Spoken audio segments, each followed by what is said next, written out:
My name is Mary, and I'm 40 years old. I'm a mother of two wonderful children. My husband, John, is 45. We've been together in marriage for 18 years.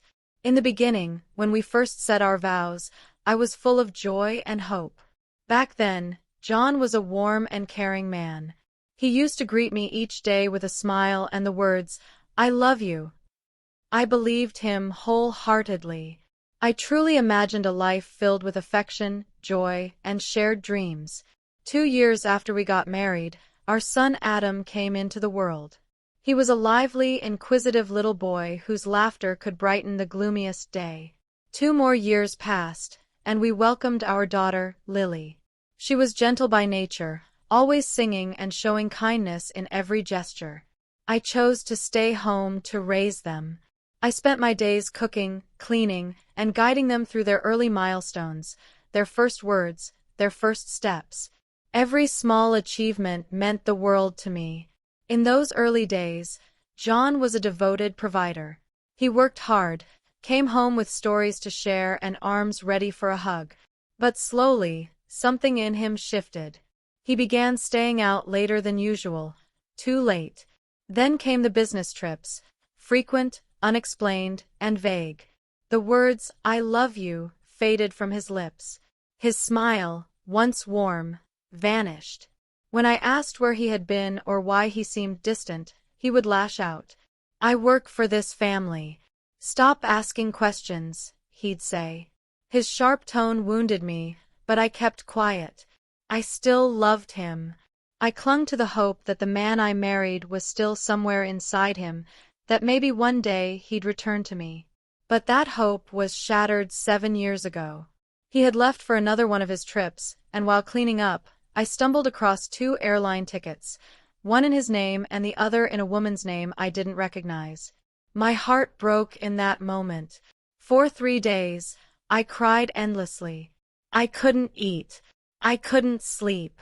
I just sat alone in the stillness of our house, feeling completely lost. When he returned, I asked quietly, "Who is she?" He wouldn't meet my eyes.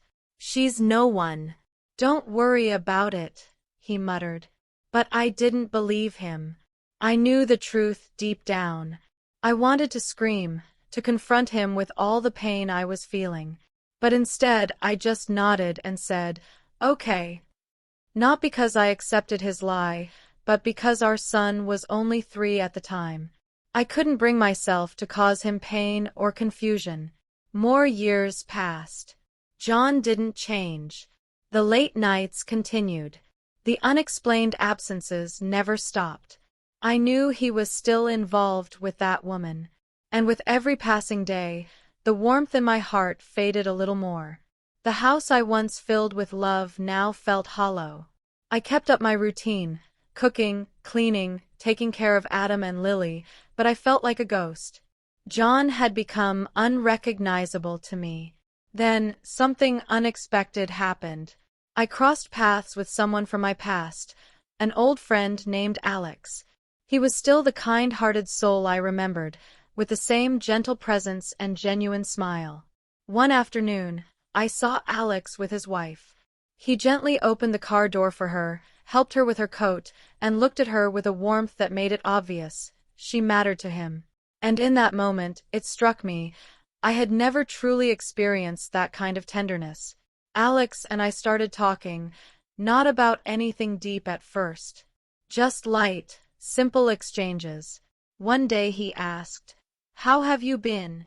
I told him I was doing okay, even though it was a lie. But he listened, really listened. Then he said something I hadn't heard in years. "You matter, Mary. You're strong." And it was like something flickered back to life inside me.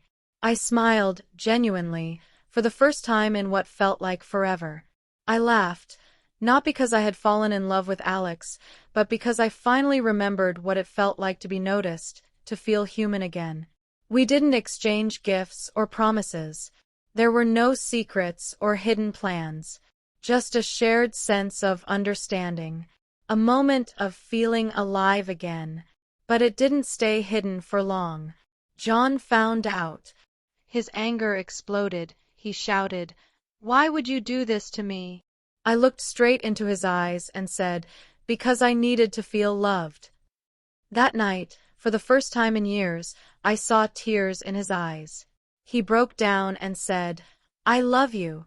Please don't leave." I asked him quietly, "Why now? Why after all these years?" He didn't offer much of an answer, just said he never realized how much I was hurting. Not long after that conversation, I became seriously ill and had to be hospitalized. John stayed by my side. He held my hand and whispered, "Don't go. I love you." It was only the second time he had said those words in our 18-year marriage. I wanted to believe him, to believe that he meant it. But deep down, I knew the other woman was still somewhere in the background. These days, he sleeps beside me more often. He's around the house more, takes out the trash, helps with the dishes, asks if I need anything. They're small gestures, but they count. Still, it's not easy. When I look at him, I don't see the man I fell in love with. I see someone who betrayed my trust. One evening, we sat at the dinner table. Just me, Adam, and Lily. They were laughing, sharing stories from school, full of life. I watched them and thought, they're so full of joy. They don't know the sorrow I carry inside. After dinner, I asked Adam, "Do you think your dad and I are happy?" He looked a bit startled and said, "I don't know, Mom. You're nice to each other. But sometimes you look sad." Lily, ever the gentle soul, added, "Mom, I just want us to stay a family." Their words hit harder than anything John ever said. I knew then I couldn't keep pretending everything was okay. So I visited Alex one final time. We hadn't spoken since John found out. I needed closure. When I saw him, he smiled gently and asked, "How are you?" I replied, "I'm trying to fix things in my life." He nodded and said, "You're strong, Mary. You'll find your way." I told him, "You reminded me that I matter." Then I walked away, knowing it would be the last time we'd see each other. That night, I sat down with John and told him, "We have to be honest with each other. Do you really want to save this marriage?" He said yes. I asked him, "Can you end things with the other woman? Can you truly give me the love I need?" He said, "I'll try." And I told him, "Trying isn't enough. You have to mean it." Since then, we've been taking slow, careful steps. We go on short walks. We chat about the weather, about the kids. There's even the occasional shared laugh. There's a flicker of hope, but my heart still isn't sure. Forgiving John has been the hardest thing I've ever done. I still remember the betrayal, the flight tickets, the sleepless nights, the tears. But I also remember Alex and my own choices. One day, I looked in the mirror and whispered to myself, "Mary, you're not perfect either. But you deserve peace." So now, I live one day at a time. John and I are still together. It's not flawless. He tells me he loves me, and sometimes I believe him. Sometimes, I don't. I pour my energy into our children. I smile for them, even when it feels like I'm barely holding it together. I've also begun focusing on myself, reading books, taking walks, learning to appreciate who I am again. One day, I wrote a letter to myself. It read, "Dear Mary, you are strong. You are kind. You are worthy. Life will challenge you, but you can face it. Put yourself first, because you matter. Only then can you truly give love to others. Never forget, you deserve joy." I keep that letter in my drawer. When the sadness creeps in, I read it. It reminds me I'm not alone. This journey has taught me so much. I've learned that love isn't just about words, it's about effort, compassion, and respect. I've realized that people make mistakes, including me.